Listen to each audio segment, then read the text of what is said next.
আল্লাহ কাফেরের উপরে নারাজ হবে না, নারাজ আমাদের উপরই হবে। অপরিচিত মানুষের উপরে মানুষ নারাজ হয় না, আপন জনের উপরে যতটুকু নারাজ হয়।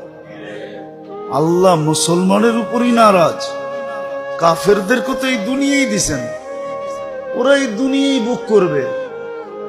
খোদাদ্রোহী নাফরমানকে আল্লাহ দুনিয়া দিছেন, দুনিয়া,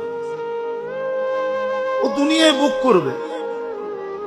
যেই কদিন করবে দুনিয়াই করবে, তারপরে আর ওর ভোগের সুযোগ নেই।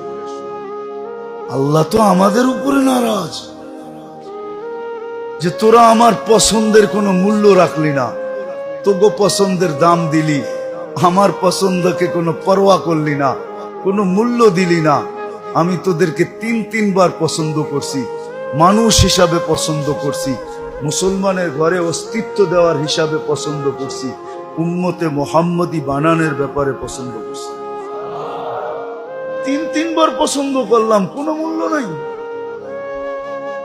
আজকে আল্লাহ আমাদের উপরে নারাজ। আল্লাহকে নারাজ করা ঠিক না, বুদ্ধিমানের কাজ না।